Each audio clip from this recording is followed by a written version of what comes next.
উৎকৃষ্ট রমণীয়। আচ্ছা, স্ক্রিন দেখা যাচ্ছে? স্ক্রিন দেখা যাচ্ছে? हाँ सर, हाँ सर।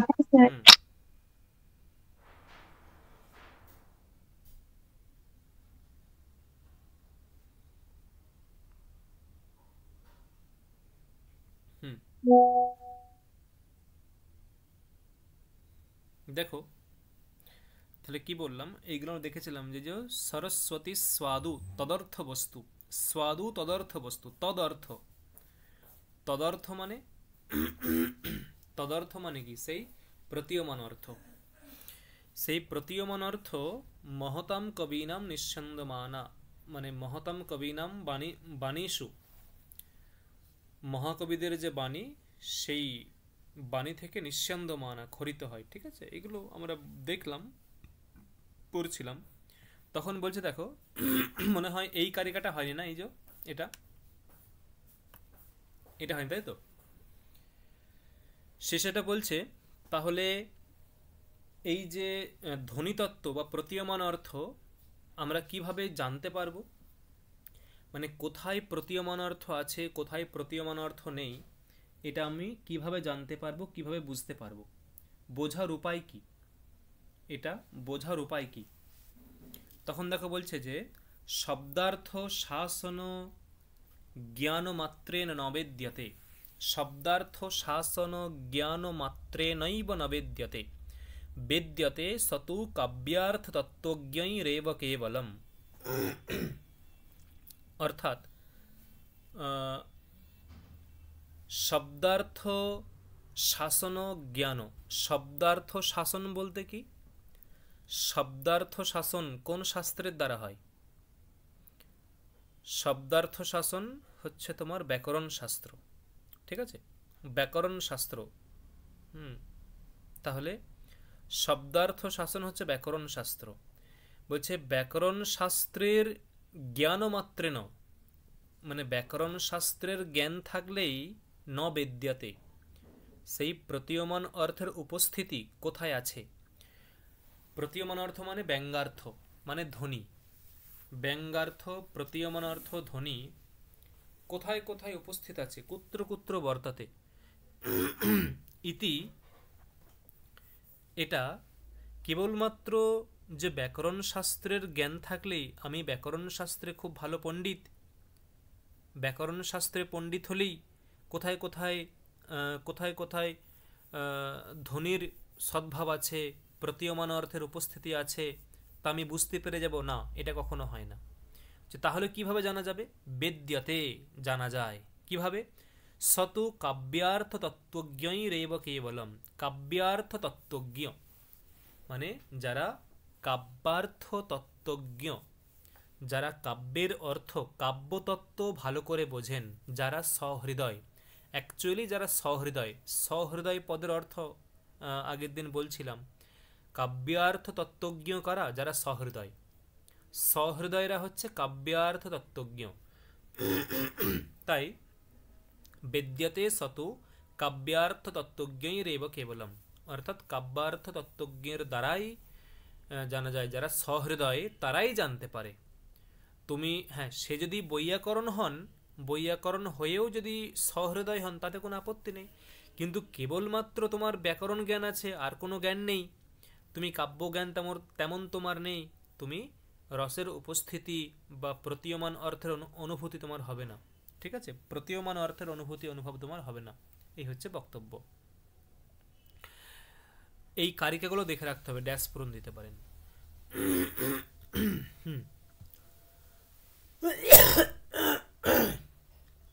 পরে কি বলছে?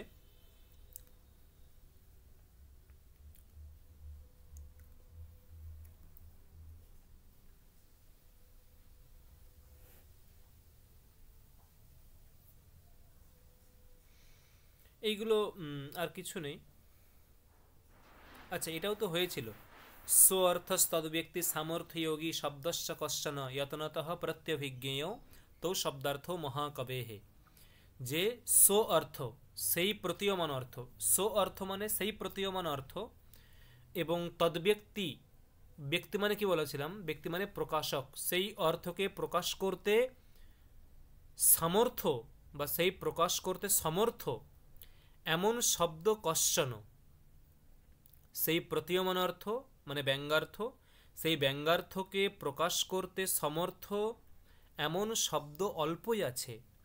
তাই সেই সমস্ত শব্দ এবং অর্থ, দেখো তৌ শব্দার্থও, কোনগুলো না, সেই প্রতীয়মান অর্থ আর প্রতীয়মানকে প্রকাশ করতে সমর্থ এমন শব্দ, তৌ শব্দার্থও, সেই শব্দার্থ সেই রকম শব্দার্থ মহাকবিদের বাণীতে আছে, সর্বত্র নেই, সর্বত্র নেই, কোথাও কোথাও আছে।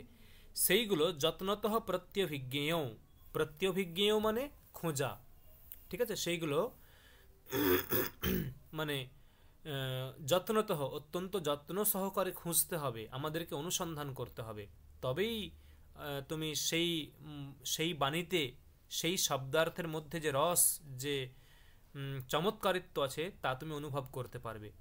মহাকবিদের বাণী অনেক অনেক আছে, যেমন রঘুবংশম, সেখানে প্রায় 700 শ্লোক আছে, আরও বেশি আছে, ঠিক আছে। কিরাতার্জুনিয়ম, এগুলো একটা মহাকাব্য, বা শিশুপাল বধ, এখানে অনেক অনেক শ্লোক আছে। কিন্তু সেই অনেক অনেক শ্লোকের মধ্যে সর্বত্রই যে প্রতীয়মান অর্থ আছে এমন নয়, কোথাও কোথাও আছে, সেইগুলো তোমাকে খুঁজে বের করতে হবে। যত্নতঃ প্রত্যভিজ্ঞেয়, যত্ন সহকারে তোমাকে খুঁজে বের করতে হবে, অন্যথা হবে না। অতএব সেই যত্ন সহকারে তোমাকে খুঁজে বের করতে হবে। কি করে? তার জন্য তোমাকে সহৃদয় হতে হবে, কাব্যতত্ত্বজ্ঞ হতে হবে, না হলে হবে না। তাই দেখো ওইগুলোই মানে ওই শ্লোকের অর্থগুলোই এখানে বলা হয় যে ব্যঙ্গ্য অর্থস্তদ ব্যক্তি সামর্থ্যিক শব্দ কশ্চন ন শব্দমাত্রম। এই যে ন শব্দমাত্র মানে কি, মানে ন শব্দমাত্র মানে প্রত্যেকটা শব্দের মধ্যে থাকে না, মানে শব্দমাত্রম ন, শব্দমাত্রম মানে প্রত্যেকটা শব্দে, প্রত্যেকটা শব্দেই সেই ব্যঙ্গার্থ থাকে না, সেই ব্যঙ্গ্য অর্থ। এই যে ব্যঙ্গ্য অর্থ, সো অর্থ মানে ব্যঙ্গ্য অর্থ, আগের শ্লোকে দেখো সো অর্থ ছিল, স মানে ব্যঙ্গ্য অর্থ, তদ ব্যক্তি, তদ ব্যক্তি মানে ব্যঙ্গ্য ব্যক্তি, ব্যঙ্গার্থ ব্যক্তি, মানে ব্যঙ্গার্থকে প্রকাশ করতে সমর্থ এমন শব্দ কশ্চন, কিছু কিছু। তৌ তাবেব মানে তৌ এব শব্দার্থও, সেই শব্দার্থগুলি মহাকবেহে বাণীষু প্রত্যভিজ্ঞেয়, ঠিক আছে, মহাকবিদের বাণীতে তা অনুসন্ধান করতে হবে, এটা হচ্ছে বক্তব্য। এগুলো হয়েছিল আগের দিন, এইটাও হয়েছিল। দেখো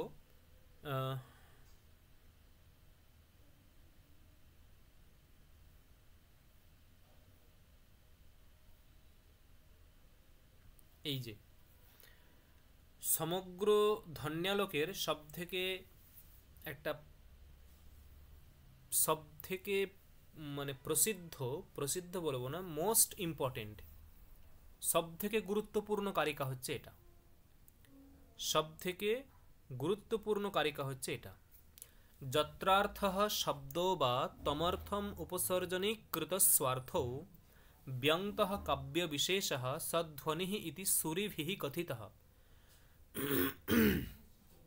কি বলছে? যত্রার্থঃ শব্দো বা, যত্রার্থঃ শব্দো বা নামো যত্রার্থঃ শব্দো বা, মানে এখানে অ্যাকচুয়ালি ধ্বনির লক্ষণ করা হচ্ছে, যে ধ্বনি বলতে কি সেই ধ্বনির লক্ষণ এখানে করা হচ্ছে। ধ্বনি বলতে কি, দেখো একসময় গ্রন্থকারকে প্রশ্ন করা হয়েছিল, গ্রন্থকারকে তার যে বিরোধী পক্ষরা প্রশ্ন করেছিলেন যে আপনি তো দ্বিতীয় কারিকাতে বললেন, মানে বিরোধী পক্ষ গ্রন্থকারকে, আনন্দবর্ধনকে প্রশ্ন করছেন, আপনি তো 2 নম্বর কারিকাতে বললেন, কি বলেছিলেন যে কাব্যস্য আত্মা ধ্বনিঃ ইতি সমমনাত, কাব্যস্য আত্মা ধ্বনিরিতি বুধৈ ইয়ঃ সমমনাত পূর্বঃ। কাব্যস্য আত্মা ধ্বনিরিতি বুধৈ ইয়ঃ সমমনাত পূর্বঃ, ঠিক আছে। কাব্যের আত্মা হচ্ছে ধ্বনি, কাব্যস্য আত্মা ধ্বনিঃ, কাব্যের আত্মা হচ্ছে ধ্বনি। ইতি বুধৈহি সমম না তো পূর্বঃ। এটা বুধৈহি নাম পণ্ডিতৈহি, এটা পণ্ডিতগণ পূর্বেই এই বিষয়ে সমম না তো পূর্বঃ। বুধৈহি নাম পণ্ডিতৈহি, পণ্ডিতগণ এই বিষয়ে পূর্বেই এটা স্থির হয়েছে যে কাব্যস্য আত্মা ধ্বনিহি, মানে কাব্যের আত্মা ধ্বনি, এটা পূর্বেই পণ্ডিতগণ ঠিক করেছেন। তখন বিরোধী পক্ষ প্রশ্ন করছিলেন যে তাহলে আপনি কি করবেন? যদি পূর্বে পণ্ডিতরা ঠিক করেই ফেলে যে কাব্যের আত্মা হচ্ছে ধ্বনি, তাহলে আপনি আবার ধ্বন্যালোক কেন রচনা করছেন? আপনার কাজ কি? আপনার এই গ্রন্থ রচনাতে ভূমিকা কি? তখন উনি বলেছিলেন, হ্যাঁ, আমার সত্যি কোনো কাজ নেই, কিন্তু কাজ আবার আছেও। না, কীরকম কাজ আছে? না দেখুন, পূর্বে আচার্যগণ ধ্বনি আছে এটা শুধু বলেছেন, কিন্তু ধ্বনির কোনো সুস্থির লক্ষণ করেননি, ধ্বনির কোনো রকম সুস্থির লক্ষণ করেননি, ঠিক আছে? এবং বর্তমানকালে ধ্বনির কয়েকটা বিরোধী পক্ষ আছে। ধ্বনির বিরোধী পক্ষ কটা? ধ্বনির বিরোধী পক্ষ কটা পেয়েছিলাম? তিনটে। কি কি? তিনটে। অভাববাদ, ভাক্তবাদ আর অনির্বচনীয়তাবাদ। অভাববাদ, ভাক্তবাদ এবং অনির্বচনীয়তাবাদ, তাই তো? তিনটে পেয়েছিলাম। তিনটি ধ্বনির বিরোধী পক্ষ পেয়েছিলাম। তাই বলছে এই যে বর্তমানে যে ধ্বনির বিরোধী পক্ষগুলো আছে, তা এই ধ্বনির বিরোধী পক্ষগুলো এদেরকে খণ্ডন করা হয়নি। তার মানে ধ্বনির বিরোধী পক্ষগুলি যে মাথা চাড়া দিয়ে উঠেছে, মাথা নাড়া দিয়ে উঠেছে, এদেরকে খণ্ডন করতে হবে। এদেরকে যুক্তি সহকারে খণ্ডন করে ধ্বনির লক্ষণ করতে হবে। ধ্বনির লক্ষণ করে সেই লক্ষণের সঙ্গে উদাহরণ সহকারে সঙ্গতি দেখাতে হবে। এইগুলো পূর্বাচার্যরা করে যাননি। অতএব পূর্বাচার্যগণ ধ্বনি হচ্ছে কাব্যের আত্মা এটা বলে গেছেন, কিন্তু ধ্বনির কোনো লক্ষণ করেননি। উপরোক্ত এই তিনটি বিরোধী পক্ষকে তারা খণ্ডন করেননি। তাই এইগুলো হচ্ছে আমি এখন করব। অতএব তার মধ্যে একটা হচ্ছে ধ্বনির লক্ষণ। এখানে দেখো বলছে ধ্বনির লক্ষণ করছেন, বলছে যত্রার্থ শব্দো বা, যত্রার্থ শব্দো বা তমর্থম উপসর্জনী কৃতস্বার্থৌ।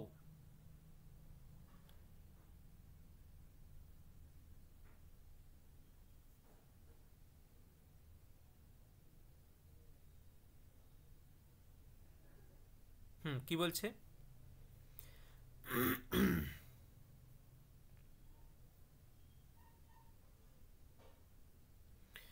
বলছে যত্রার্থ শব্দো বা তমর্থম উপসর্জনী কৃতস্বার্থৌ, অর্থাৎ ব্যঙ্গতঃ কাব্য বিশেষঃ সধ্বনিঃ ইতি সুরিভিঃ কথিতঃ। বলছে সধ্বনিঃ ইতি সুরিভিঃ। সুরি শব্দের অর্থ কি? সুরি শব্দের অর্থ হচ্ছে পণ্ডিত। সুরি শব্দের অর্থ হচ্ছে পণ্ডিত, ঠিক আছে? সুরিভিঃ কথিতঃ। কি বলছে? সুরিভিঃ কথিতঃ। কি না, সুরিভিঃ কথিতঃ কিম সধ্বনিঃ, সেটা হচ্ছে ধ্বনি, ওটা হচ্ছে ধ্বনি, ইতি সুরিভিঃ কথিতঃ। না, কোনটা ধ্বনি? কি বলছো?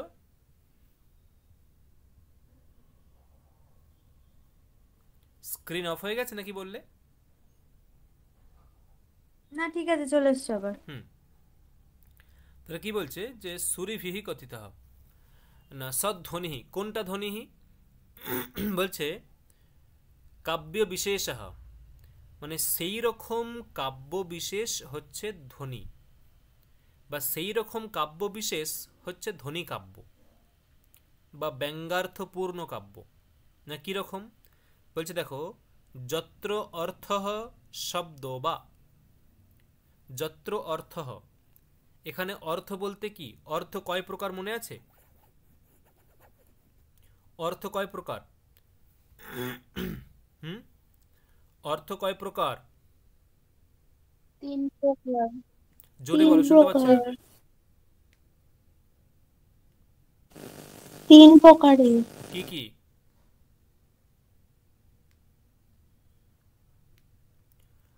কি কি?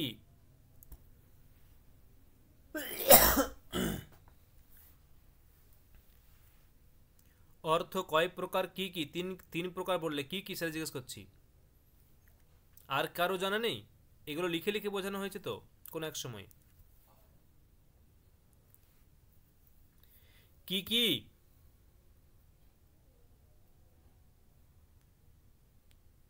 যা।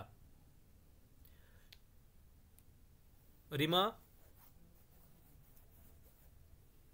সব ভুলে গেছি। সাগরিকা?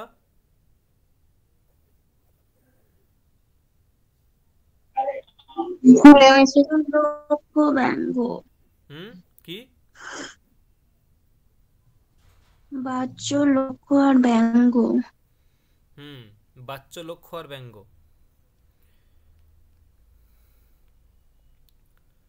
তাহলে বাচ্য, লক্ষ্য এবং ব্যঙ্গ এই তিন প্রকার হচ্ছে অর্থ। তাই দেখো এখানে অর্থ বলতে যত্রার্থ, এখানে অর্থ বলতে বাচ্যার্থ, মানে যেখানে অর্থ, যত্র অর্থ মানে যেখানে অর্থ, ঠিক আছে? যত্র অর্থ শব্দ বা অথবা শব্দ, এখানে শব্দ বলতে বাচক শব্দ, ঠিক আছে? তাহলে যত্র মানে যস্মিন, যত্র মানে যস্মিন কাব্যে, হুম, যস্মিন কাব্যে, যস্মিন কাব্যে কিম অর্থः শব্দো বা, অর্থः শব্দো বা, অর্থ বলতে বাচ্য অর্থ, শব্দ বলতে বাচক শব্দ। তম অর্থম উপসর্জনীকৃতস্বার্থৌ, তম অর্থম উপসর্জনীকৃতস্বার্থৌ, উপসর্জনীকৃতস্বার্থৌ অর্থাৎ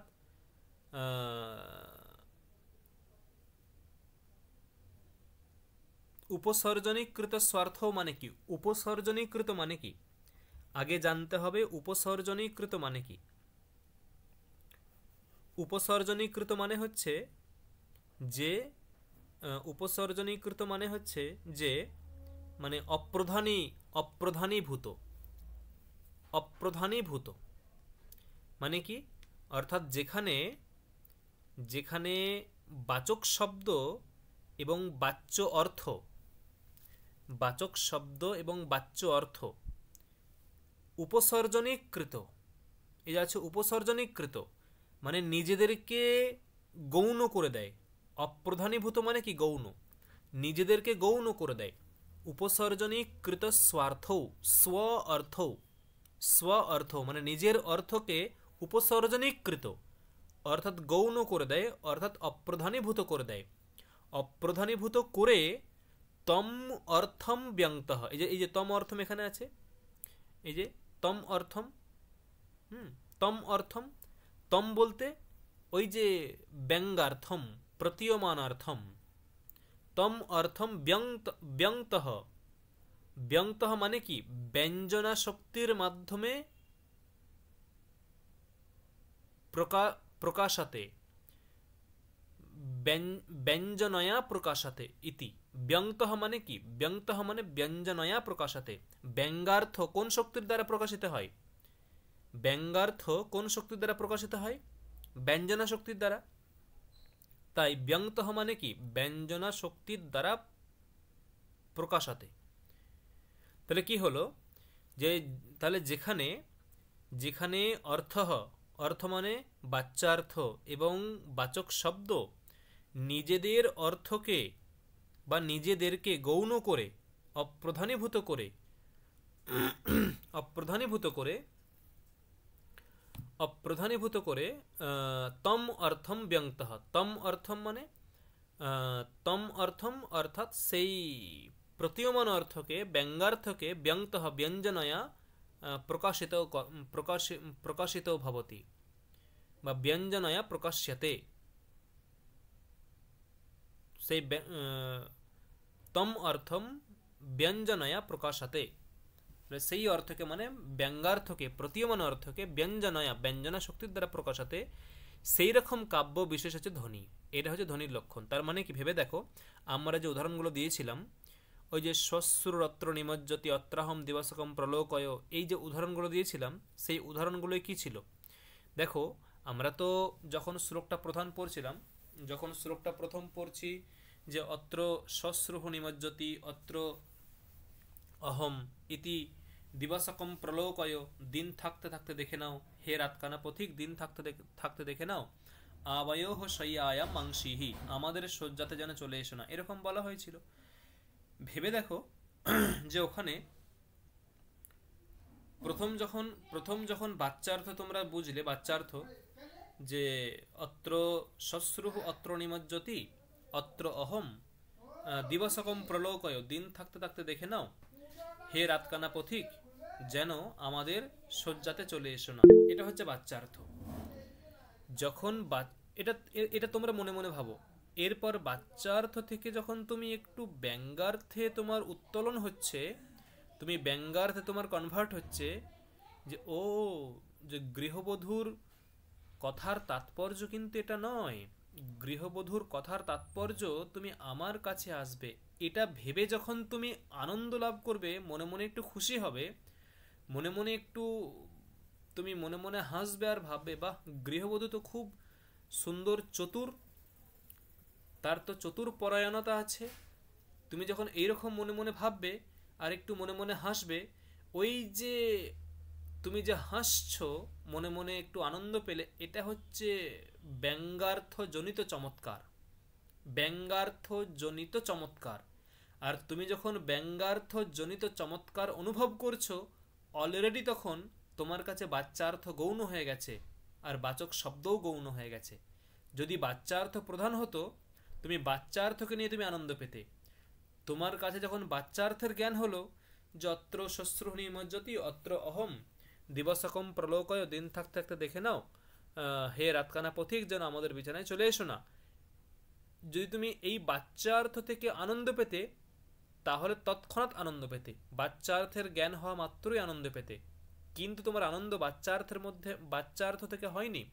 বাচ্চার্থ থেকে তুমি যখন কিঞ্চিত এক স্টেপ এগিয়ে গিয়ে ভেবেছো যে এখান থেকে বাচ্চার্থ তো এক বলছে, কিন্তু বাচ্চার্থ থেকে আমি তো আরেকটু এগিয়ে গিয়ে ভাবি ভিন্ন অর্থ প্রকাশ পাচ্ছে। ওই যে যখন তুমি এক স্টেপ এগিয়ে ভিন্ন অর্থ ভাবছো, যেটা ব্যঙ্গার্থ, ওই ব্যঙ্গার্থে গিয়ে তোমার আনন্দের অনুভূতি হচ্ছে, ওইটা হচ্ছে ব্যঙ্গার্থ জনিত আনন্দ। অতএব ব্যঙ্গার্থ জনিত আনন্দ তুমি যখন অনুভব করছো, তোমার কাছে যে বাচক শব্দ আর বাচ্য অর্থ অলরেডি গৌণ হয়ে গেছে। তাই এখানে বলা হচ্ছে বাচক শব্দ এবং বাচ্য অর্থ যখন নিজেদেরকে গৌণ করে যে যে অর্থ প্রকাশ করে, নিজেদেরকে গৌণ করে যে অর্থ প্রকাশ করে, সেটা হয় ব্যঙ্গার্থ, আর সেটাই হচ্ছে ধ্বনিকাব্য। দেখো বোঝা গেল হ্যাঁ কিনা? হ্যালো, কি বললাম বোঝা গেল? হ্যাঁ স্যার। হুম। হ্যাঁ স্যার।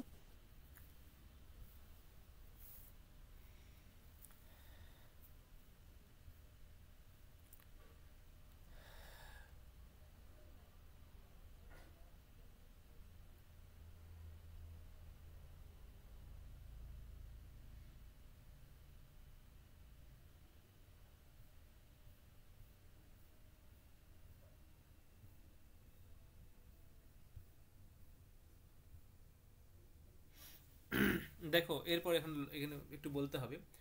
দেখো টিকাটা বলছে যত্র অর্থ বাচ্য বিশেষ বাচক বিশেষ শব্দ বা, এগুলো যা বললাম সেগুলো এখানে বলা আছে। দেখো যত্র অর্থ বাচ্য বিশেষ বাচক বিশেষ শব্দ বা তম অর্থম ব্যঙ্গত, তম অর্থম মানে প্রতীয়মান অর্থম ব্যঙ্গার্থম বা ব্যঙ্গত স কাব্য বিশেষ ধ্বনি ইতি, সেই কাব্য বিশেষটাই হচ্ছে ধ্বনি কাব্য। অনেন বাচ্যীয় বাচক চারত্ব হেতুভ্য, দেখো বাচ্যীয় বাচক চারত্ব হেতু মানে কি? বাচ্য মানে কি? এক প্রকার অর্থ, বাচ্য মানে অর্থ, আর চারত্ব মানে সৌন্দর্য। বাচ্য মানে অর্থ, আর চারত্ব মানে সৌন্দর্য। বাচক মানে শব্দ, চারত্ব মানে সৌন্দর্য। তাহলে বাচ্য মানে অর্থ, অর্থের সৌন্দর্য কিভাবে হয়? অর্থের সৌন্দর্য কিভাবে হয়? অর্থালঙ্কারের দ্বারা। আর বাচক মানে শব্দ, শব্দের সৌন্দর্য কিভাবে আসে? শব্দালঙ্কারের দ্বারা। ঠিক আছে? তাহলে বাচ্য বাচক চারত্ব হেতু, তাহলে বাচ্য, বাচ্য মানে অর্থ, তার চারত্ব মানে সৌন্দর্য, তার হেতু মানে অর্থালঙ্কার। বাচক মানে শব্দ, তার চারত্ব মানে শব্দ সৌন্দর্য, তার হেতু মানে শব্দালঙ্কার। তাহলে বাচ্য বাচক চারত্ব হেতুভ্য, এই চারত্বের হেতু মানে শব্দালঙ্কার এবং অর্থালঙ্কার, সেগুলো কি দেখো? উপমা, উপমা প্রভৃতি অর্থালঙ্কার, আর অনুপ্রাস প্রভৃতি হচ্ছে শব্দালঙ্কার। এগুলো পঞ্চমীর বহুবচন। তাহলে উপমাদিভ্য অনুপ্রাসাদিভ্যশ্চ বিভক্ত এব ধনের বিষয় ইতি দর্শিতম। বিভক্ত মানে বিভক্ত মানে ভিন্ন, এখানে বিভক্ত মানে ভিন্ন। তাহলে ধনেহে বিষয়, ধ্বনির যে বিষয় মানে ধ্বনির যে প্রতিপাদ্য বিষয়, সেটা উপমা প্রভৃতি অলঙ্কার এবং অনুপ্রাস প্রভৃতি অলঙ্কার থেকে ভিন্ন। কেন? কারণ উপমা প্রভৃতি অলঙ্কার, অনুপ্রাস প্রভৃতি অলঙ্কার, এইগুলো সবই বাচ্যার্থর উপর ডিপেন্ড করে। উপমা প্রভৃতি অলঙ্কার মানে অর্থালঙ্কার অধিকাংশই বাচ্যার্থের উপর নির্ভর করে। অলঙ্কারগুলো বাচ্যার্থকে কেন্দ্র করে হয়, আর ধ্বনি হয় ব্যঙ্গার্থকে কেন্দ্র করে। ঠিক আছে? আর শব্দালঙ্কার সেটা তো অর্থকে মানেই না, অর্থের প্রয়োজন নেই সেখানে। যেখানে শব্দালঙ্কার হয় সেখানে অর্থের প্রয়োজন নেই, যেখানে শব্দালঙ্কার হয় সেখানে অর্থের প্রয়োজন নেই। যদি অর্থের প্রয়োজন না থাকে তাহলে ধ্বনির থেকে আলাদাই হবে। কারণ ধ্বনি হতে গেলে বাচ্যার্থ থেকে সম্পূর্ণ ভিন্ন হতে হবে ধ্বনি, বাচ্যার্থ থেকে সম্পূর্ণ ভিন্ন হতে হবে ধ্বনি। ঠিক আছে? তাই দেখো বলছে যে বাচ্য বাচক চারুত্ব হেতুভ্য, বাচ্য বাচক চারুত্ব হেতুভ্য অর্থাৎ বাচ্য অর্থ, বাচ্য মানে অর্থ, বাচক মানে শব্দ, তাদের যে চারুত্ব মানে সৌন্দর্য, তার যে হেতু মানে অলঙ্কার, মানে শব্দালঙ্কার এবং অর্থালঙ্কার, এই উভয় প্রকার অলঙ্কারের থেকে বিভক্ত মানে ভিন্ন এব ধ্বনির বিষয়, ধ্বনির বিষয় অলঙ্কার অপেক্ষা সম্পূর্ণ ভিন্ন ইতি দর্শিতম। এর ফলে দেখো মানে এখন একটা একটা করে ধ্বনির যে বিরোধী পক্ষ তাদের মতগুলোকে খণ্ডন করছে। এখানে একটা একটা করে ধ্বনির বিরোধী পক্ষদের মতগুলো খণ্ডন করবে। দেখো কি বলছে, যদ ওপি উক্তম প্রসিদ্ধ প্রস্থানাতিক্রমিণ মার্গস্য কাব্যত্ব হানের ধ্বনির নাস্তি ইতি তদপি অযুক্তম। यतो लक्षणकृतम् एव स केवलं प्रसिद्धः लक्ष्येतु परीक्ष्यमाणे स एव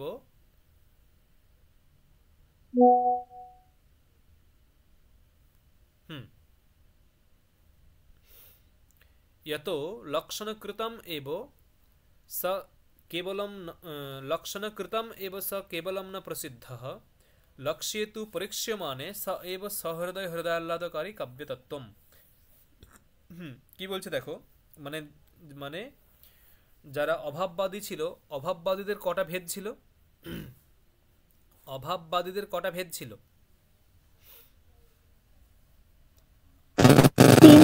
তিনটে। তাদের মধ্যে একটা বলেছিল যে প্রসিদ্ধ প্রস্থানাতিরেকিন, এটা ক্রমিণ নয়, এটা অতিরেকিন হবে। প্রসিদ্ধ প্রস্থানাতিক্রমিণ না, ঠিক আছে, প্রসিদ্ধ প্রস্থানাতিক্রমিণ মার্গস্য কাব্যত্ব হানের ধ্বনির নাস্তি।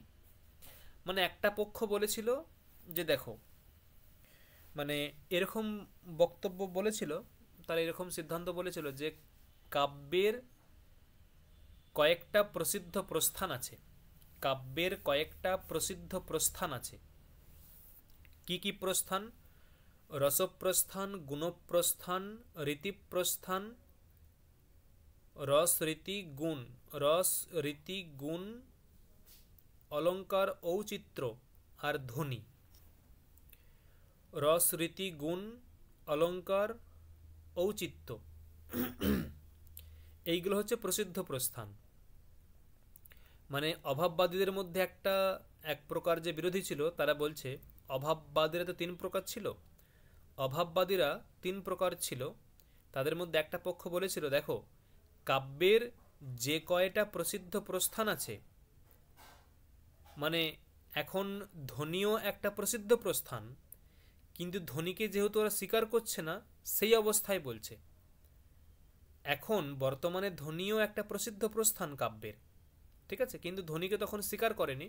তখন বলছে যে কাব্যের যে কটা প্রসিদ্ধ প্রস্থান আছে, রস, রীতি, গুণ, অলঙ্কার, ঔচিত্য, এই যে 5টা প্রস্থান, এর থেকে তুমি যদি অতিরিক্ত একটা প্রস্থান স্বীকার করো, ধ্বনি প্রস্থানকে স্বীকার করো, তাহলে কাব্যের কাব্যত্ব হানি হবে। তাকে আর কাব্য কেউ বলবে না, সেটা অকাব্য হয়ে যাবে। কাব্য আর কেউ বলবে না, অকাব্য হয়ে যাবে। তাই দেখো বলছে যে প্রসিদ্ধ প্রস্থান অতিক্রমিণ, যদি প্রসিদ্ধ প্রস্থান থেকে তুমি অতিক্রম করো কিছু একটা, মানে প্রসিদ্ধ প্রস্থান যে 5টা, তাকে অতিক্রম করে তুমি যদি আরেকটা প্রস্থান স্বীকার করো, 6টা স্বীকার করো, তাহলে তার ফলে কি হবে? কাব্যত্ব হানি, তার কাব্যত্ব হানি হবে। কাব্যত্ব হানি হবে, তাকে আর কাব্য বলে স্বীকার করা যাবে না। এই রকম বলেছিল, দিয়ে বলেছিল যে ধ্বনির নাস্তি। তাই যদি যদি আমি যদি আমি ধ্বনিকে স্বীকার করি, যদি ধ্বনিকে স্বীকার করি, তাহলে কি হবে না, কাব্যের কাব্যত্ব হানি হবে। তাই বাবা আমার ধ্বনিকে স্বীকার করার দরকার নেই। এই যেখানে বলছে ধ্বনির নাস্তি, ধ্বনির নাস্তি, ধ্বনি নেই। এই যে প্রসিদ্ধ প্রস্থানাতিরেকিনো, প্রসিদ্ধ প্রস্থানাতিক্রমিণ, অর্থাৎ প্রসিদ্ধ প্রস্থান যে 5টা, তাকে অতিক্রম করে তুমি যদি ধ্বনি প্রস্থান কিছু একটা স্বীকার করো, তখন কিন্তু কাব্যের কাব্যত্ব হানি হবে। তাই ধ্বনির নাস্তি, ধ্বনি নেই, এরকমই আমরা বলছি। এটা কারা বলেছিল? অভাববাদীদের মধ্যে একটা পক্ষ বলছে, ওই যে ওরা বলেছিল তদপি অযুক্তম, তদপি অযুক্তম। এটা কে বলল? এটা বলল গ্রন্থকার আনন্দবর্ধন। কেন বলল? ওই যে যেহেতু ধ্বনি আছে, ধ্বনি আছে, ধ্বনির অস্তিত্ব আছে। কিভাবে আছে?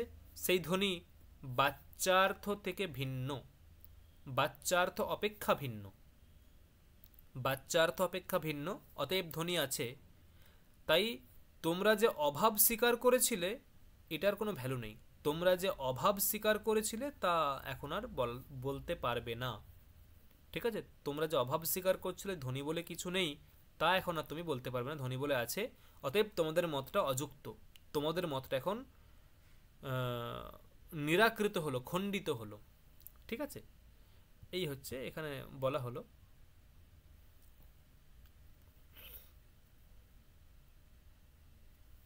আর একটা বলেছিল, মানে 2 নম্বর যে অভাববাদী ছিল, তারা এরকম বলেছিল যে ধ্বনিতত্ত্ব অলঙ্কারের মধ্যে অন্তর্ভুক্ত। এরকম বলেছিল যে কামনীয়কম, দেখো যে যদপি উক্তম, এই যে বলেছে যদপি উক্তম,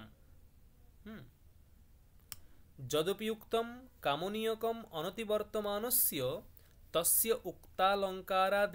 উক্তালঙ্কারাদি প্রকারেষু অন্তর্ভাবঃ। এই যে উক্ত অলঙ্কারাদি প্রকারেষু, তস্য,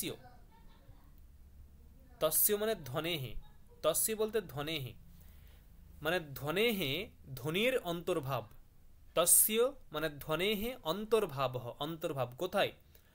অলঙ্কারাদি প্রকারেষু, মানে অলঙ্কারের প্রকার, প্রকার মানে ভেদ, মানে অলঙ্কারের যে বিভিন্ন প্রকার আছে, ভেদ আছে, সেখানেই ধ্বনির অন্তর্ভাব হবে। অলঙ্কারের যে বিভিন্ন প্রকার আছে, অলঙ্কারের যে বিভিন্ন প্রকার ভেদ আছে, মানে অনুপ্রাস, বক্রোক্তি, বিভাবনা, বিশেষোক্তি, সমাসোক্তি, উপমা ইত্যাদি যে ভেদগুলো আছে, শ্লেষ, এই সমস্ত অলঙ্কারের মধ্যেই ধ্বনি অন্তর্ভুক্ত হয়ে যাবে, ঠিক আছে? তাহলে আর ধ্বনিকে অতিরিক্ত কিছু একটা তত্ত্ব বলে স্বীকার করার দরকার নেই, ধ্বনিকে অতিরিক্ত কিছু রূপে স্বীকার করার দরকার নেই। ধ্বনিকে তুমি অলঙ্কারের মধ্যেই স্বীকার করে নাও, যে ধ্বনিও এক প্রকার অলঙ্কার, তুমি এটা স্বীকার করে নাও, ঠিক আছে? ধ্বনিকে অতিরিক্ত কিছু রূপে স্বীকার করার দরকার নেই, ঠিক আছে? ধ্বনিকে তুমি ওর মধ্যেই ধরে নাও যে ধ্বনিও এক প্রকার অলঙ্কার। বলছে দেখো, সেটাও খণ্ডন করা হলো। কিভাবে খণ্ডন করা হলো?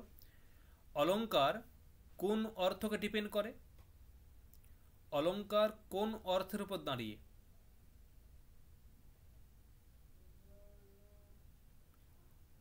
অলংকার কোন অর্থের উপর দাঁড়িয়ে? বাচ্য, বাচক না ব্যঞ্জক, কোনটা? মানে বাচ্যার্থ, ব্যঙ্গার্থ নাকি লক্ষ্যার্থ? অলংকার কোন অর্থের উপর?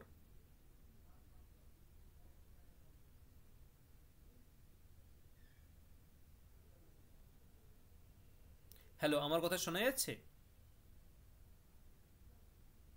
হ্যাঁ স্যার। অলংকার স্যার কোন অর্থকে কেন্দ্র করে হয়?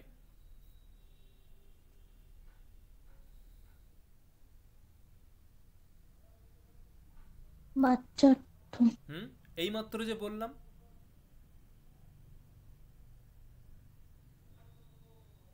ব্যঙ্গার্থ হবে স্যার। হুম, উফ, ব্যঙ্গার্থ কেন হবে? উফ, বাচ্চার্থ। বাচ্যার্থ কি? বাচ্চার্থ। ও তো আগেই তো বললাম। আমি তো বললাম। হুম, বাচ্যার্থ, ঠিক আছে।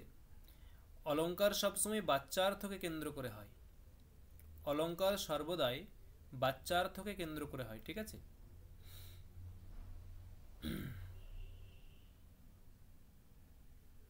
হুম, কি বললাম? অলংকার সর্বদাই বাচ্যার্থকে কেন্দ্র করে হয়। আর ধ্বনি কোন অর্থকে কেন্দ্র করে হয়? ধ্বনি কোন অর্থে কেন্দ্র করে হয়?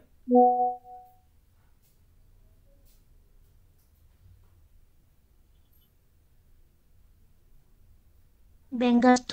ব্যঙ্গার্থ, ঠিক আছে। ধ্বনি হয় ব্যঙ্গার্থকে কেন্দ্র করে, আর অলংকার হয় বাচ্যার্থকে কেন্দ্র করে।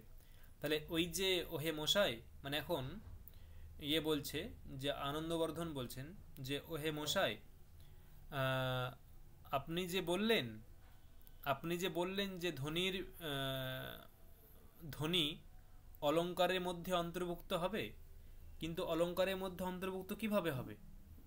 অলংকার হয় বাচ্যার্থকে কেন্দ্র করে, তার মূল হচ্ছে বাচ্যার্থ, আর এদিকে ধ্বনি হয় ব্যঙ্গার্থকে কেন্দ্র করে। তাহলে এক কি করে হলো? এক তো নয়। তাহলে এক তো নয়, মানে একটা একটা হচ্ছে বাচ্যার্থকে উপজীব্য করে হয়, একটা ব্যঙ্গার্থকে উপজীব্য করে হয়। তাহলে তারা কিভাবে, ধ্বনি কিভাবে অলংকারের মধ্যে অন্তর্ভুক্ত হবে? অতএব এটা পসিবল নয়।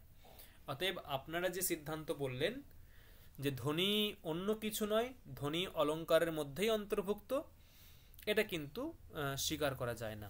অতএব আপনাদের মতটা কিন্তু অসঙ্গত। আপনাদের সিদ্ধান্ত কিন্তু অসঙ্গত। তাই দেখো বলছে যদপি উক্তম, যেটা বলেছিল, কামনীয়কম অনধিবর্তমানস্য তস্য উক্তালঙ্কারাদিষু এব অন্তর্ভাব। তস্য মানে সেই ধ্বনির উক্ত অলঙ্কারের মধ্যে অন্তর্ভাব হবে। তদ তদপি অসমীচীনম, সেটাও অসমীচীন, ঠিক আছে, সেটাও অসমীচীন। বলছে কেন? পরে দেখো বলছে যে বাচ্যবাচক মাত্রাশ্রয়িনী প্রস্থানে, মানে কি? বাচ্যবাচক মাত্র আশ্রয়িনী প্রস্থানে, মানে এটা অলংকার প্রস্থান। এই যে প্রস্থান, এটা হচ্ছে অলংকার প্রস্থান। মানে যে যে অলংকার প্রস্থানটা বাচ্য এবং বাচক শব্দকে আশ্রয় করে গঠিত হয়, বা বাচ্য অর্থ এবং বাচক শব্দকে কেন্দ্র করে, বাচ্য অর্থ এবং বাচক শব্দকে কেন্দ্র করে গড়ে উঠেছে যে প্রস্থানটা, অলংকার প্রস্থানটা, সেটা ব্যঙ্গ ব্যঞ্জক সমাশ্রয়েন ব্যবস্থিত সে ধ্বনেহে কথম অন্তর্ভাব। ঠিক আছে, মানে সেই প্রস্থানে, প্রস্থানে মানে অলংকার প্রস্থানে, অলংকার প্রস্থানে ধ্বনেহে কথম অন্তর্ভাব। এই যে ধ্বনেহে, যে ধ্বনেহে কথম অন্তর্ভাব, মানে ওই অলংকার প্রস্থানে ধ্বনির কিভাবে অন্তর্ভাব হবে? কেন? বলছে ধ্বনি হচ্ছে, দেখো, যে ব্যঙ্গ ব্যঞ্জক সমাশ্রয়নে ব্যবস্থিত। ব্যঙ্গ অর্থ এবং ব্যঞ্জক শব্দ তার সমাশ্রয়ন, তার আশ্রয়ে, তাকে কেন্দ্র করে, ব্যঙ্গার্থ এবং ব্যঞ্জক শব্দ এই উভয়কে কেন্দ্র করে ব্যবস্থিত হচ্ছে ধ্বনিতত্ত্ব। তাই সেই ধ্বনিতত্ত্ব কিভাবে অলংকার প্রস্থানের মধ্যে অন্তর্গত হবে? যে অলংকার প্রস্থান কিনা বাচক শব্দ এবং বাচ্য অর্থের মধ্যে, বাচ্য অর্থকে কেন্দ্র করে গঠিত হয়েছে। তাই আপনার যে সিদ্ধান্ত ছিল সেটা কিন্তু যুক্তিসঙ্গত নয়।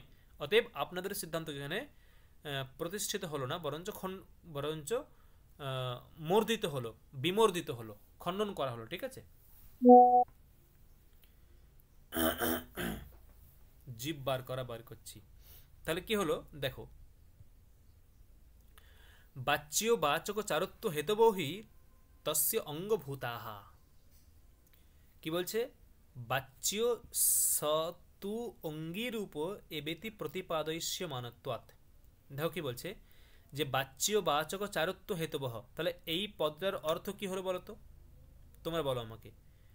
বাচ্য বাচক চারত্ব হেতবহ মানে এই পদের দ্বারা কাদেরকে বোঝাচ্ছে? বাচ্য বাচক চারত্ব হেতবহ এই পদের দ্বারা কাকে বোঝাচ্ছে?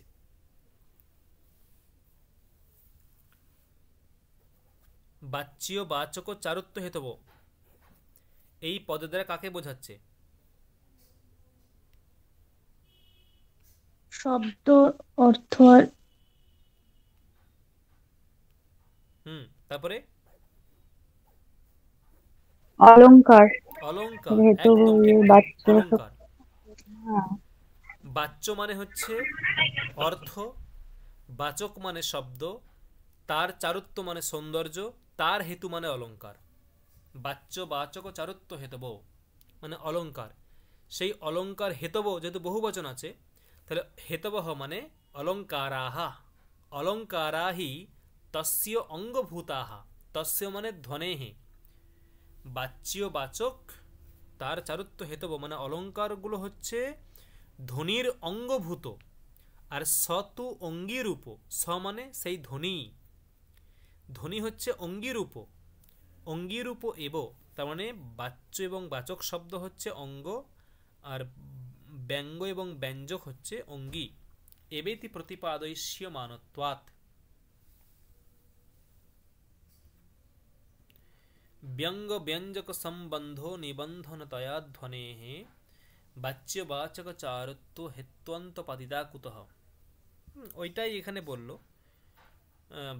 যে ব্যঙ্গ ব্যঞ্জক সম্বন্ধ নিবন্ধনতয়া ধ্বনেঃ, মানে ব্যঙ্গ অর্থ এবং ব্যঞ্জক শব্দ এই উভয়ের মানে সংমিশ্রণে যে গঠিত যে ধ্বনি, সেই ধ্বনির বাচ্যবাচক চারত্ব হেতুষু।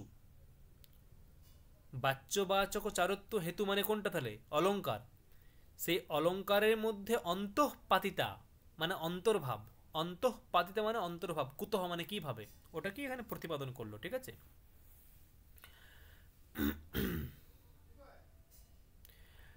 ননু যত্র প্রতীয়মানস্য অর্থস্য বৈশদ্যেন অপ্রতীতিঃ।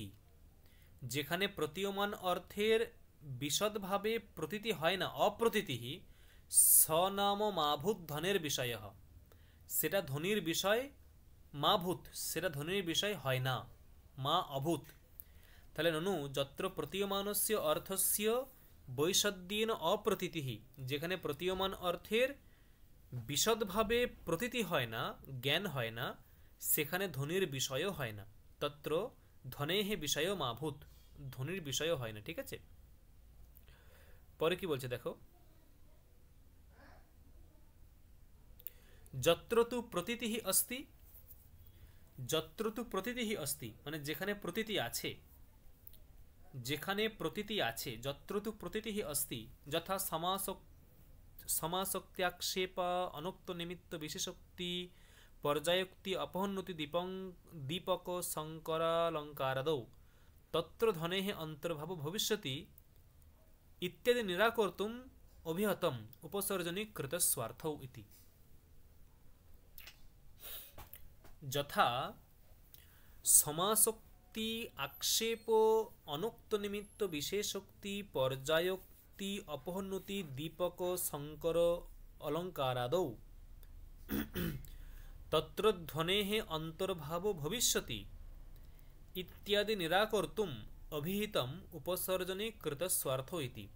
অর্থ গুণীকৃতাত্মা গুণীকৃতাভিধেয় শব্দ যত্র অর্থান্তরম অভিব্যনক্তি सध्वनिः इति तेषु कथं तस्य अन्तर्भावः व्यङ्ग्यप्राधान्यो हि ध्वनिः न चैतत् समासक्त्यादिषु व्यङ्ग्यप्राधान्ये ध्वनिः न चैतत् समासक्त्यादिषु अस्ति समासक्तो तावत्।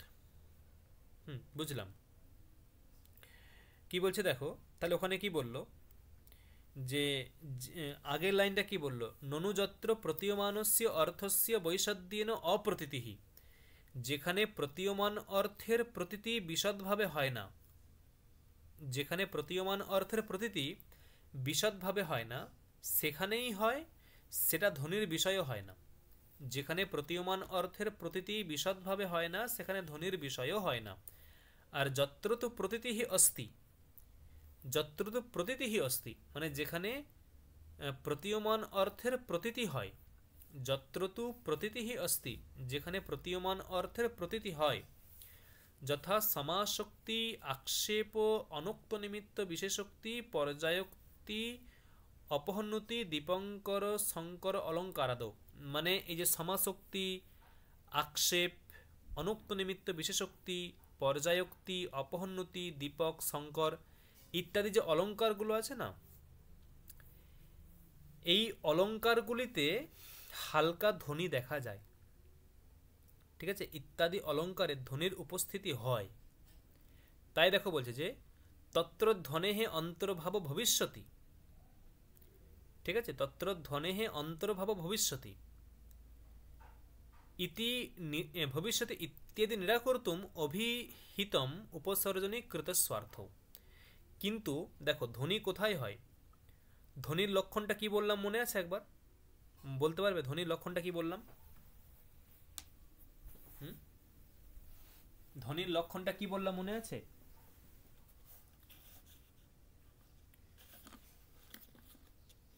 ধ্বনির লক্ষণটা কি বললাম? যেখানে বাচ্যার্থ এবং বাচক শব্দ নিজেদেরকে গৌণ করে কি করে, নিজেদেরকে গৌণ করে কি করে, ব্যঙ্গার্থকে প্রকাশ করে। বললাম না এখনই? হ্যালো, আমার কথা শোনা যাচ্ছে? হ্যাঁ স্যার। হ্যাঁ স্যার। কি বললাম, ভুলে যাচ্ছ না কি, না মন বসছে না পড়াতে? ভুলে যাচ্ছ না মন বসছে না? হুম আচ্ছা শুনছি সব। হুম গুলিয়ে যাচ্ছে, গুলিয়ে যাচ্ছে। হ্যাঁ গুলি, হ্যাঁ ভুলে যাচ্ছি। স্যার এগুলো একটু লিখে লিখে যেরকম করান ওরকম করে দেবেন না, ভুলে যাবো তো, মানে এগুলো সব এরকম করে। আমি পুরো ডকুমেন্টস তৈরি করছি, হলেই দিয়ে দেবো, ঠিক আছে? হ্যাঁ আগের গুলো ও যেগুলো দিয়েছিলেন ওগুলোই পড়ে কমপ্লিট করছি, ওগুলো এখনো উদ্ধার হয়নি। দেখো খুব তো সহজ, কঠিন তো নয়। কি বললাম মানে এরকম একবারে সহজ করে কে বলবে, সবাই বলবে, কিন্তু আমি যতটা পারছি বলছি। যে মানে ধ্বনি সেখানেই হয়। দেখো আশা করি তোমাদেরকে যত যত উদাহরণ দিয়েছি আমার মনে হয় না যে ব্যঙ্গার্থ কি আর বাচ্চার্থ কি সেগুলো বুঝতে তোমাদের কোথাও অসুবিধা হবে, আমার মনে হয় না। বাচ্চার্থ কি জিনিস আর ব্যঙ্গার্থ কি জিনিস এটা বুঝতে আমার মনে হয় না তোমাদের অসুবিধা হবে। মজার ছলেই হোক আর যেভাবেই না হোক না যা উদাহরণ বুঝতে দেওয়া হয়েছে, পেরেছি স্যার। ঠিক আছে? তার মানে যেখানে ধ্বনি কোথায় হয়, ধ্বনি হয় সেখানেই যেখানে বাচক শব্দ এবং বাচ্য অর্থ নিজেদেরকে গৌণ করে দেয়, দিয়ে ব্যঙ্গার্থকে প্রকাশ করে। দেখো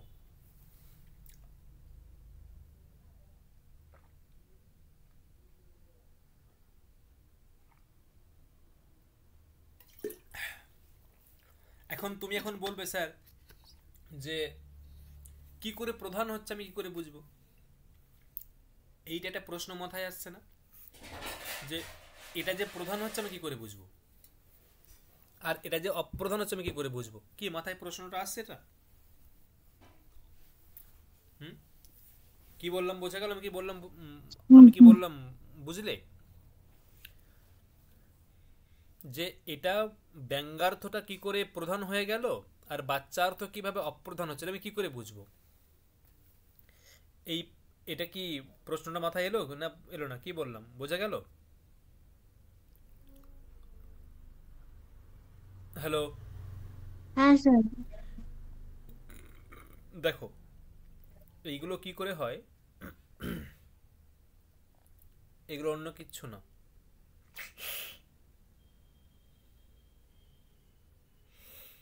এগুলো অন্য কিচ্ছু না, এগুলো হচ্ছে যে অর্থটা তোমার মনে আনন্দ উৎপন্ন করতে পারবে সেই অর্থটাই প্রধান। যে অর্থটা তোমার মনে আনন্দ উৎপন্ন করতে পারে সেটাই প্রধান হয়ে যায়। আর যে অর্থটা আনন্দ উৎপন্ন করতে পারে না সেটা অপ্রধান হয়ে যায়। ব্যঙ্গার্থ, ব্যঙ্গার্থ সবসময় আনন্দ উৎপন্ন করে। জানবে, এটা ভেবে দেখো যে ব্যঙ্গার্থ তোমার মনের মধ্যে আনন্দ উৎপন্ন করছে, মানে ব্যঙ্গার্থ প্রধান। কিন্তু ব্যঙ্গার্থ যখন প্রধান হচ্ছে, ভেবে দেখো ব্যঙ্গার্থ কার মাধ্যমে পাচ্ছ? ব্যঙ্গার্থ তুমি কার মাধ্যমে পাচ্ছ? বাচ্চার্থের মাধ্যমে পাও না ব্যঙ্গার্থ? আগে তোমার বাচ্চার্থের বোধ হয়, আগে বাচ্চার্থের বোধ হয়, হুম। বাচ্চার্থের বোধ হওয়ার পরে তোমার ব্যঙ্গার্থের বোধ হয়। তাহলে যখন তোমার কাছে ব্যঙ্গার্থ থেকে আনন্দ উৎপন্ন হচ্ছে, মানে ব্যঙ্গার্থ প্রধান হয়ে গেছে। ব্যঙ্গার্থ যখন অপ্রধান হয়ে গেছে তখন অলরেডি বাচ্চার্থ অপ্রধান হয়ে গেছে, বাচক শব্দ অপ্রধান হয়ে গেছে। সেখানে ব্যঙ্গার্থ প্রধান হয়ে গেছে আর ব্যঞ্জক শব্দ প্রধান হয়ে গেছে, তাই তুমি সেখান থেকে আনন্দ পাচ্ছ। ওটাকেই এখানে কাব্যের ভাষায় বলা আছে, যেখানে বাচক শব্দ এবং বাচ্য অর্থ নিজেদেরকে উপসর্জনীকৃত করে, মানে অপ্রধানীভূত করে, উপসর্জনীকৃত করে অপ্রধানীভূত করে ব্যঙ্গার্থকে প্রকাশ করে, ব্যঙ্গার্থের প্রকাশ করে, সেখানেই হয় ধ্বনিকাব্য। কি বোঝা গেল? মানে মাথায় থাকলো, থাকবে কি? হুম? হ্যাঁ স্যার। ওটাই দেখো এখানে বলছে যে ব্যঙ্গ প্রাধান্যেহি ধ্বনিহি, মানে ব্যঙ্গার্থের প্রাধান্য হলে হয় ধ্বনি, ব্যঙ্গার্থের প্রাধান্য হলে হয় ধ্বনি। ঠিক আছে? আর যেটা এখানে বলছিলাম যে এর আগের লাইনটা কি ছিল বলতো, মনে আছে আগের লাইনটা?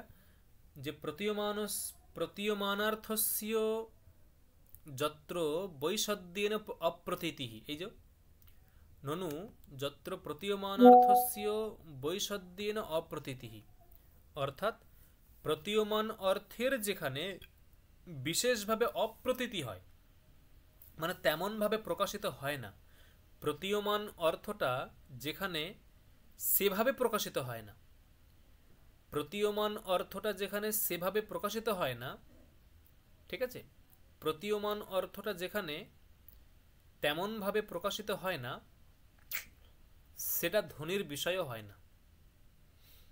স্বনাম ধনের বিষয় মাভূত, মাভূত মানে হয় না, ধনের বিষয় মানে যেখানে প্রতীয়মান অর্থের প্রকাশ হয় না সেখানে ধ্বনির বিষয়ও হয় না। আর যেখানে প্রতীয়মান অর্থের প্রতীতি হয়, যত্র তু প্রতীতি অস্তি, যেখানে প্রতীয়মান অর্থের প্রতীতি হয় মানে অনুভূতি হয়, ঠিক আছে, সেখানে কি হয় দেখো, প্রতীয়মান অর্থের প্রতীতি মানে জ্ঞান, প্রতীতি মানে জ্ঞান। ভেবে দেখো, প্রতীয়মান অর্থের জ্ঞান হচ্ছে, কিন্তু প্রতীয়মান অর্থের জ্ঞান হচ্ছে, কিন্তু সেই প্রতীয়মান অর্থটা প্রধান হচ্ছে না, অপ্রধান হয়ে যাচ্ছে। দেখো দুটো স্থল, দুরকম স্থল। এক নম্বর স্থলে প্রতীয়মান অর্থের জ্ঞান হচ্ছে, কিন্তু প্রতীয়মান অর্থ অপ্রধান, বাচ্যার্থ প্রধান। দু নম্বর স্থল, প্রতীয়মান অর্থের জ্ঞান হচ্ছে, সেখানে প্রতীয়মান অর্থে প্রধান, বাচ্যার্থ অপ্রধান। দেখো কি বললাম, বোঝা গেল? আবার বলবো না বোঝা গেল? এক নম্বর স্থলে প্রতীয়মান অর্থের জ্ঞান হয়। প্রতীয়মান অর্থ মানে ওই ব্যঙ্গার্থ, প্রতীয়মান অর্থ মানে ব্যঙ্গার্থ। এক নম্বর স্থলে ব্যঙ্গার্থের জ্ঞান হচ্ছে, কিন্তু ব্যঙ্গার্থ অপ্রধান, সেখানে বাচ্যার্থ প্রধান। 2 নম্বর স্থল ব্যঙ্গার্থের জ্ঞান হচ্ছে ব্যঙ্গার্থ প্রধান, বাচ্যার্থ অপ্রধান। দেখো বোঝা গেল, দুটো কন্ডিশন বোঝা গেল, হ্যাঁ কি না?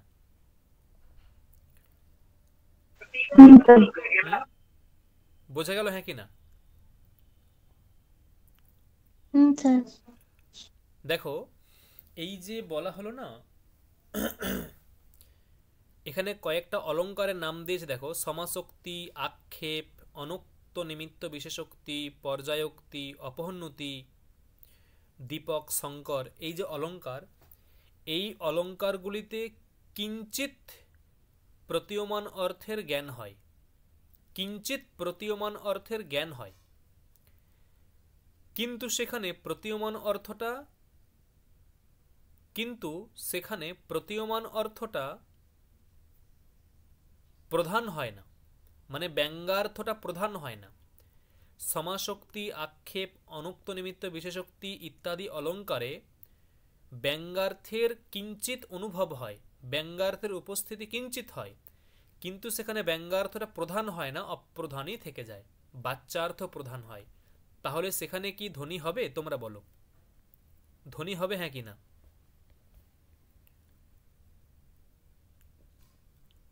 যেখানে বাচ্যার্থ প্রধান হবে, আরেকবার বলো। আবারও বলছি, সমাসোক্তি, আক্ষেপ, অনুক্ত নিমিত্ত বিশেষোক্তি প্রভৃতি অলঙ্কারে ব্যঙ্গার্থের উপস্থিতি হয়, কিঞ্চিত উপস্থিতি হয়। ব্যঙ্গার্থের উপস্থিতি হলেও সেখানে ব্যঙ্গার্থ প্রধান হয় না, ব্যঙ্গার্থ অপ্রধান হয়, কিন্তু বাচ্যার্থ প্রধান হয়। তাহলে এই সমশক্তি প্রভৃতি যে অলঙ্কার, এখানে কি ধ্বনি থাকে না ধ্বনি থাকে না? মানে ধ্বনি উৎপন্ন হয় হ্যাঁ কি না? হ্যাঁ উৎপন্ন হবে তো, দুটো কন্ডিশন বললাম যে ধ্বনি উৎপন্ন হবে তো। কিভাবে হবে বলো? আপনি বললেন না ব্যঙ্গার্থ গৌণ ভাবে থাকবে, আবার প্রতীয়মানার্থ মানে ব্যঙ্গার্থ মুখ্য হবে, আবার ব্যঙ্গার্থ কোনো কোনো সময় গৌণ থাকবে, আর এই সরি বাচ্যার্থ গৌণ থাকবে, ব্যঙ্গার্থ মুখ্য থাকবে, দুটোই থাকতে হবে না? দেখো তুমি বুঝতে পারলে না, দুটো দুটো দুটো সিচুয়েশন বললাম। একটা হচ্ছে, ভালো করে শোনো, একটা হচ্ছে ব্যঙ্গার্থের জ্ঞান হবে, ব্যঙ্গার্থ প্রধান হবে, বাচ্যার্থ অপ্রধান হবে, এখানে ধ্বনি হয়। ব্যঙ্গার্থের জ্ঞান হবে, ব্যঙ্গার্থ প্রধান হবে, বাচ্যার্থ অপ্রধান হবে, এখানে ধ্বনি হয়। মানে ধ্বনি সেখানেই হবে যেখানে ব্যঙ্গার্থটা প্রধান হবে, ব্যঙ্গার্থ প্রধান হলে সেখানেই ধ্বনি হবে। এটা একটা স্থল, ব্যঙ্গার্থের উপস্থিতি, ব্যঙ্গার্থ প্রধান, আর ব্যঙ্গার্থ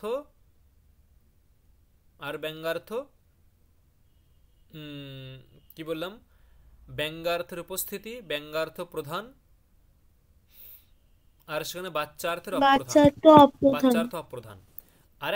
আরেকটা স্থিতি হচ্ছে ব্যঙ্গার্থের উপস্থিতি কিন্তু ব্যঙ্গার্থ অপ্রধান, সেখানে বাচ্যার্থ প্রধান, এখানে ধ্বনি হবে হ্যাঁ কি না? এবার বলো।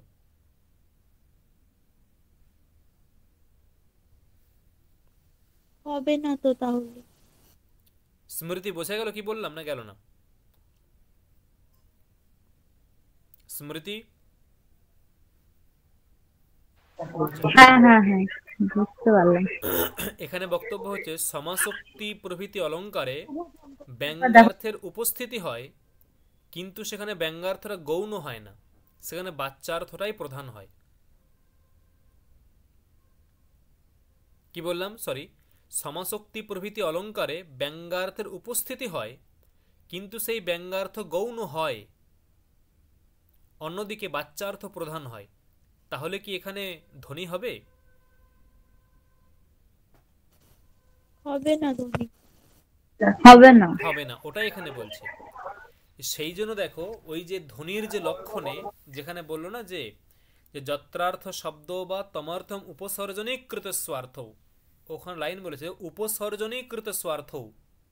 এই উপসর্জনীকৃত স্বার্থ মানে কি, যেখানে বাচক শব্দ এবং বাচ্য অর্থ নিজেদেরকে অপ্রধানীভূত করে তোলে, তারপরে ব্যঙ্গার্থকে প্রধান করে।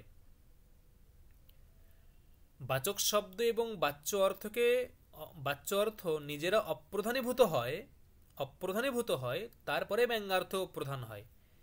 কিন্তু এই সমস্ত অলঙ্কারে, সমাসক্তি প্রভৃতি অলঙ্কারে বাচ্যার্থ এবং বাচক শব্দ নিজেদেরকে অপ্রধানীভূত করে না, মানে উপসর্জনীকৃত করে না, উপসর্জনীভূত করে না। কারণ সমাসক্তি প্রভৃতি অলঙ্কারে বাচ্যার্থ প্রধানই থাকে, সেখানে কিঞ্চিত ব্যঙ্গার্থের উপস্থিতি হয়, কিন্তু সেই ব্যঙ্গার্থ প্রাধান্য লাভ করে না। সেখানে বাচ্যার্থ গৌণও হয় না, বাচ্যার্থ প্রধানই হয়। সেই জন্য সেখানে ধ্বনির অন্তর্ভাবও সেখানে হবে না, কারণ ধ্বনি ব্যঙ্গার্থ প্রাধান নিয়ে ধ্বনি, আর বাচ্যার্থ প্রাধান নিয়ে অলঙ্কার প্রভৃতি। তাই দেখো বলছে যে এই লাইনটা দেখো যে ব্যঙ্গ প্রাধান্যে ধ্বনিহি, দেখো ব্যঙ্গ প্রাধান্যে ধ্বনিহি, এবার তো বোঝা গেল যে ব্যঙ্গার্থ প্রধান হলে ধ্বনি হয়। আর নচৈতৎ সমাসক্তি আদিষু সম্ভবতি, নচৈতৎ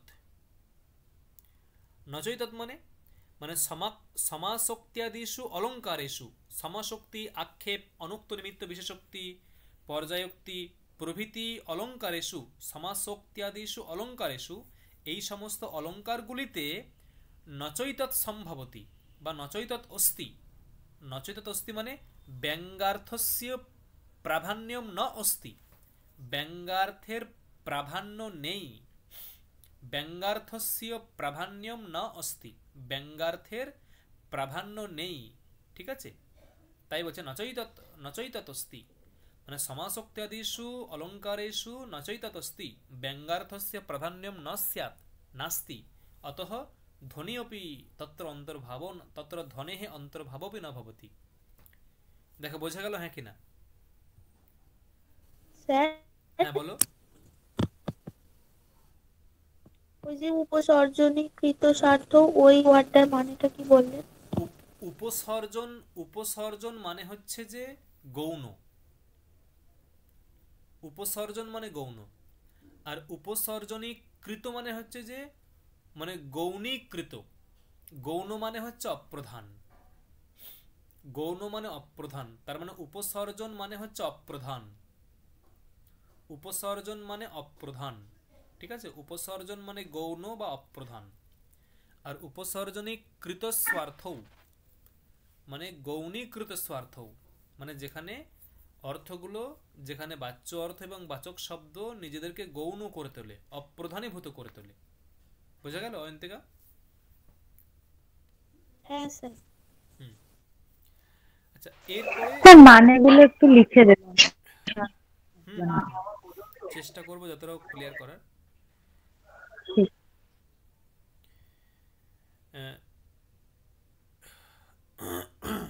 এইগুলো হচ্ছে একটা উদাহরণ দিয়েছে, এগুলো আর কিছু নেই। মানে এরপর এগুলো উদাহরণ সহকারে দেখাবে যে কি করে